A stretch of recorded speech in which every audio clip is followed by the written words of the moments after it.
The 10-minute drill. This is a big one. Covered by Universal Roof and Contracting.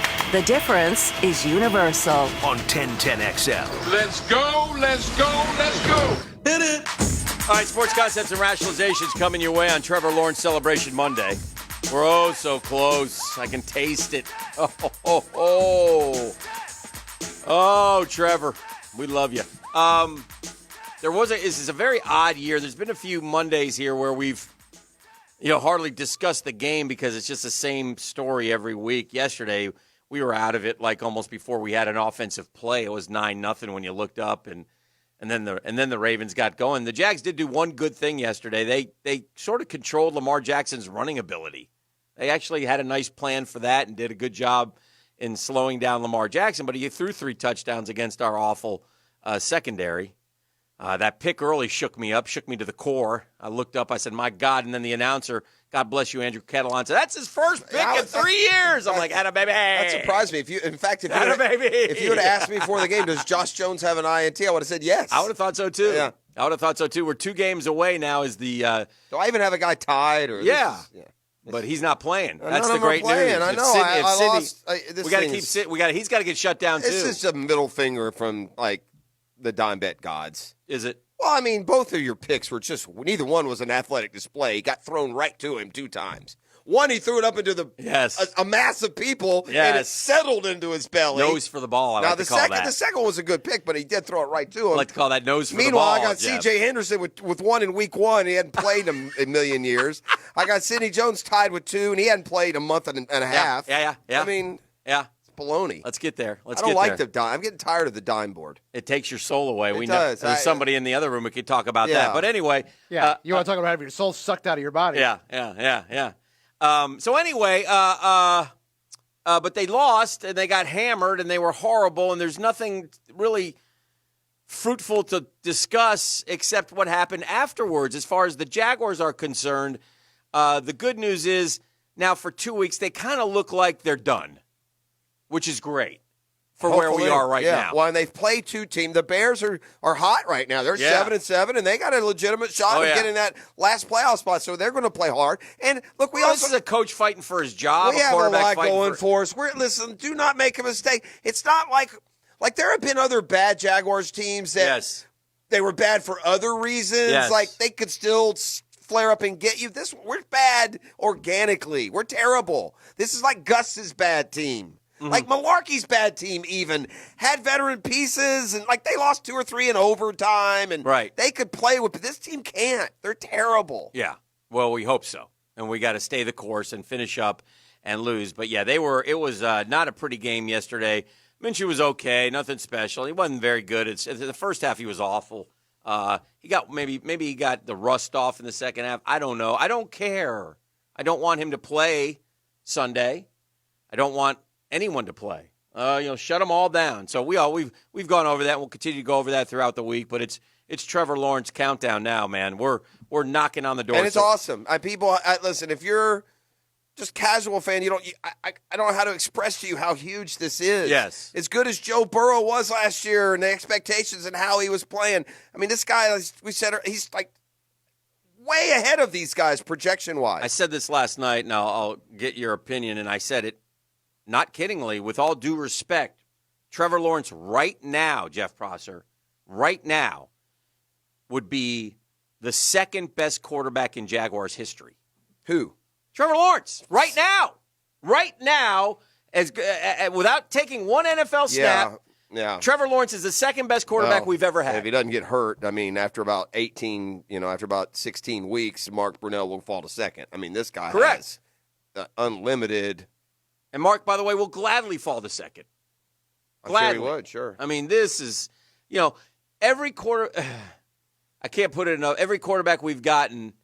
And there's question. The Foles debate back and forth. It's all opened up. Not only do we have the number one back pick. and forth. This is the real deal. Now, again, that's no guarantee, but you want to take this chance. And again, this also allows you to hire a home run GM because any GM right now can go, oh, look, Jacksonville's been a terrible franchise. I got Trevor Lawrence down there. I got all these picks. I got money. I'm going down there. I'm going to redo a whole team around a kid who is the best quarterback to come into the draft. And again, think about that. They say the best quarterback to come into the draft, better than Burrow, better than Tua, better than Herbert, better than, go down the list since Andrew Luck. Every quarterback that's come in, this kid has a better projection for the NFL than any other quarterback since Andrew Luck. So I think, understand that. And with all due respect to Andrew Luck, he was not Trevor Lawrence. No. He was good. Andrew Luck was winning a big bowl game, and that's great for Stanford. Correct. Trevor Lawrence has lost one game. And Trevor There's Lawrence, also a winner gene in this kid. Understand, I think he lost a game like his maybe a sophomore in high school. I read an article on, I think he lost like one game in high school because they kept saying he hadn't lost a game since, and he's lost one game with Clemson. One game. Now, look, they got a great team. There's a lot of different reasons why. But he's got the winner gene, man. The winner gene means a lot. That's on top of this unbelievable talent. Oh. Well, again, it's not just getting the one pick. It's getting the one pick in a year where there is a satisfactory quarterback. Correct. No, it's getting the year where the best prospect to come along and forever is coming. I'm like going to tell you this. There's no Matthew Stafford side to this. If you get Trevor Lawrence, when we get Trevor Lawrence, we will win. We will become the Deshaun Watson with the Texans, Andrew Luck with the Colts. That's what we'll be. Yeah. He's so good, you can't screw it up. I would say he's sort of like, if I had to compare him to somebody coming out, it would be Peyton Manning. Along those lines. the ceiling. Yeah, Peyton Manning was agree. huge back when he was coming out. That's how far I'd skip Andrew Luck. I would too. I'd go back to Peyton Manning. And I would focus in on him. And guess what? Andrew Luck's that's not enough. And this time, he needs to be better than Andrew Luck. Andrew Luck never threatened a Super Bowl. And I will say this too. I don't need any. If whoever the GM is, and again, go get the best one. There's no mamby-pamby here. Well, we got to look at all the options, and we know, certainly the Lawrence kid is up there, but you never know, and we want to compare. Yeah, okay. I'll make the pick for you. Don't even waste my time. And you won't. You won't.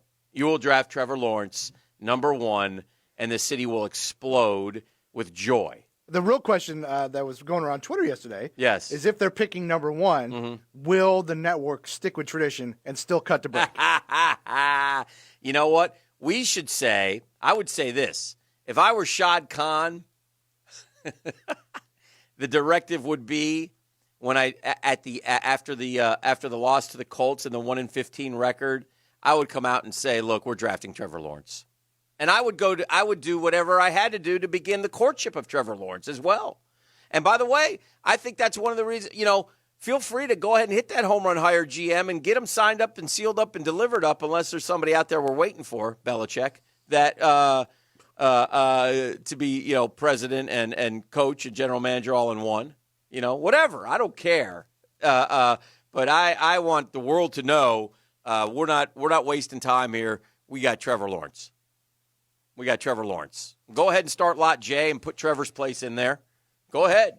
All right, well, Trevor, let's and much more, about the Jaguars and their overall victory yesterday. Had nothing to do with the game against Baltimore. Who cares? I mean, honestly, let's just lose 2 more, get to the draft, get this dynamic, shift-shaping quarterback, and let's try again. It's like a restart. It's like hitting a mulligan. After 25 years, we get a mulligan, and I'm just so excited for what Trevor Lawrence is going to bring Jacksonville. I think he'll bring them a championship. I do. That's what that guy does in his career, so we shall see. Meanwhile, he'll head in hot because he just absolutely lit up Notre Dame. I guess by the time the whole playoff route was contrary to 2020. There wasn't a bit of chaos. The same 4 were in there the whole time. Yeah, this was this set of results. You knew it was coming. Oh yeah. I felt by the way, we've been critical of Jimbo Fisher. Credit Jimbo Fisher and his reaction yesterday. Did you hear him? No. Beef, can you find Jimbo Fisher from yesterday? He had a press conference and he responded to his thoughts on getting left out, right, and how good his team was. And I'll just let him explain it. But he basically missed nowhere. Said, look, these guys got a tough job. Those are 4 great teams. What can you do? I'm not going to pound it. I knew I was toast. My argument was toast when I got up Sunday morning and all the national dudes were talking about should it be Notre Dame or Texas A&M. And I'm that like, was it. Yeah. I'm like, well, why would it? What about Ohio State? And I was like, well, they all accepted Ohio State, so I was like, all right. I thought so too. And the way they played on Saturday, it was even more ammunition for me. But I'm not going to. I would have been interested. I lost that fight. You know, the interesting. I took an L on that one. The interesting scenario that would have played out. Yeah. Is if Florida had beaten Alabama on Saturday night, Ohio State and Notre Dame may have become in jeopardy. Yeah. For an SEC champion. Yeah. That's why. Yeah. Because that's what because people say, what do you mean Texas A&M's got it? Well, they may have a better argument, but they don't have an SEC championship. So moving on to that would have been chaos because I would have sat there and said, look, with all due respect, Gators, and I'm happy, and I'll take my SEC championship and I'll run. But Texas A&M beat us, and so what can I tell you? I could have argued my way out of that. They didn't beat Alabama, who no one beats, and we just did. Yeah. One thing is clear, and maybe we get a little bit cynical because of where we live, either because the Gator side is blown up too much by Gator fan, or the haters knock it down a lot more than it should be knocked down. But at the end of the day, there is a belief out there within the college football world that Florida is the 5th best team in college football. That's what they all believe. Yeah. And I'll tell you why. For one, they left them at 7 for a reason. They believe they're better. Yeah. But you go to Vegas. Well, if they had beaten A&M and LSU, they would have got in. Even with that loss, and played Alabama like that, they would have got in. If they had just lost to A&M, it would have been interesting. Had they won, they would have got in, though. I mean, if they had beaten, So in the end, But my point is this. Florida, coming off a home loss to a bad LSU team. Yeah. Okay? Yeah, fell on the spot. Taking on an Alabama team that is beating everybody by 40 in the last month, okay? Yeah. So that's one side of the equation. Yeah. And the Gators are a 17-point underdog, okay? Mm-hmm. Notre Dame just went 10-1, beat Clemson. They're a 20-point underdog to Alabama. Yeah. So that tells you what the college football world thinks of Dan Mullen and the Gators. Plus, Florida's a fun team to watch. That's the other thing. And so it was an entertaining 52-46 game. And speaking of the game, I never really felt like Florida was going to win it, though. I felt like they had a chance, though, till the end. I didn't feel like they were going to, but I knew when it mattered, and I was with a group of people, and I told them from the first kick till the end, we're never going to stop them if they don't want us to. Yeah. And they didn't all game. Yeah. Not one time. No, and there were, and we could go over the plays.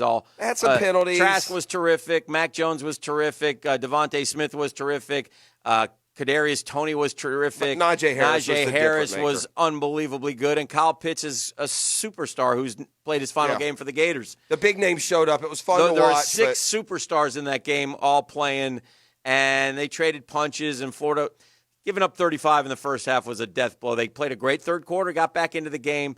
But ultimately, Mullen made a couple time management mistakes at the end of the half and at the end of the game. A couple little mistakes like that. Gave Alabama a little extra time, especially at the half. So but props to what it makes me. When I watch that game, it makes me appreciate what Saban has done. I mean, it's just unbelievable. They never lose that game to LSU. They never. I mean, they just.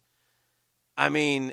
What he has put together with the national championships and the SEC championships, it's the recruiting too, and the program that he has built and the way they perform game in and game out, it's great. Here's why you should be tip of the cap. Here's why you should be so encouraged if you're Florida. Florida lost that game to Alabama Saturday night for one reason and one reason only: the talent disparity. Alabama has better players. They are stock full on both lines of scrimmage with 5-star difference-making players. Yeah. Alabama's running backs better than any running back Florida has. Alabama's receivers better than any receiver Florida has. They have a talent disparity, which you can that can get better. Your coach is your coach. And if you don't have the coaching acumen and the ability to match up with the best of the best, then you'll never win. And Florida has got no issues at all in the coach. If they ever are as talented as Alabama, I'm confident that Dan Mullen can beat Alabama. Those Urban Meyer teams that beat Saban in Alabama, Dan, were light years more talented than this Gator team. That's what, to me, is impressive about Mullen. You can say that, but they're going to need a little luck because guess what? In 2021, Alabama just got the number 1 recruiting class again. So the machine is still rolling along pretty nice. I'm not saying you have to be even. Yeah. You can't have this disparity. You can't play with 1 5-star recruit on your roster against a team with 18 5-stars. Yeah. You can't. You need to have 7 versus their 12. Yeah. And Beef, you have here's Jimbo Fisher, and this is refreshing because a lot of coaches this time of year want to find fault in why their team isn't in and find fault in the other teams that made it ahead of them. And Jimbo said that a little bit after their win at Tennessee. Hey, look, if you're trying to find the best 4 teams and you don't think we're one of them, I disagree. Basically, something to that effect. But yesterday, after the announcement and obviously the disappointment, Jimbo Fisher said this. You can complain about every selection that's made. It's like, all right, who complains about every call I make? Well, we should have ran the ball. We should have thrown the ball. We should have done this. We should have done that. That's life. I mean, those people do a great job. They spend all year doing it. They gather the information. They do one heck of a job. And they came to conclusion and did it. I wouldn't change anything. Yeah, that's fine. I would, but it's fair. Again, that doesn't matter. And, that was a class. Look, Jimbo Fisher did a great job this year. And Jimbo Fisher, they're not ready for Alabama yet, but nobody is. But they've earned the right to be in a big bowl game, and they will go. The bowl season is going to be very odd. It starts like in 2 days or something, I think. Today there's a bowl game. Is there? Yeah. I don't understand. So it's like some bowl today. UCF and BYU play that's not that this one. week. Yeah. Well, they have to. Yeah. The Gators play a week from Wednesday. Yes. And I'm not sure. So the whole, we get the bowl practices thing. The Myrtle Beach Bowl is today. I'm going to tell you this, though. And it's Appalachian State. It's Appy State in North Texas. Yeah, I'm going to tell you this, though, boys. Shouts to Gibby. Hey, we'll watch it. I'm going to tell you. It's Monday night. No, we won't. I'm going to tell you this. It's Monday afternoon. This 2:30. Year, you can watch it. The college football system, in my opinion, is broken. And I don't know if they just enjoy the chatter because they did get a lot of chatter. My God, that ESPN show yesterday was like 5 hours. It was so stupid. But obviously I was watching the Jags, but I watched the selection show, and I was like, well, what bowl is Florida going to? Hurry up, tell me. And they didn't say it until like 3 o'clock. But here's all you need to know. This to me sums it up. Why, you tell me, Jeffrey, why is 9-2 Army not in a bowl this year, but 2-8 South Carolina is in a bowl? You tell me. Because of the Pac-12. Pac-12 screwed them. All their bowl teams, they decided they weren't going to go to bowl games. So Army is locked into the Independence Bowl. They signed a deal with them years ago. The Independence Bowl is supposed to give you a Pac-12 opponent and you can't get somebody else? Right now they're finding someone. Their hope right now, Army, God bless them, is continuing to practice. Yeah. And in the hopes that one of these other bowl teams has a COVID outbreak, and Army said, we'll fly down the day before and play it. So it is a definite. It's dumb. The whole thing's dumb, and the way that it's being set up is kind of dumb, and I don't like it. But nonetheless, it is what it is. Yeah, we never care about any of these bowls other than the top 3 or 4 anyway. Yeah. But you're not really gaining a whole lot by playing in the bowl game because if you're in a bad bowl game, you're going to look up in the bad bowl game, you're going to get about 2 practices Except for the fact that kids like to play games. Yeah. They want to play. Yeah. Well, they do, unless you're going to the NFL to make millions like Kyle Pitts, who won't play in the bowl game. I suspect. That's I don't know if is Kadarius Toney going to play in the bowl game? I don't know. Is Trevon Grimes going to play in the bowl game? I don't know. Is Kyle Trask going to play in the bowl game? I don't know. I don't know either. I don't know. And to be honest with you, I don't care. I don't either. Yeah, I don't care if they win or lose the game. And there's a part of me kind of would like to see Emory play. Listen, this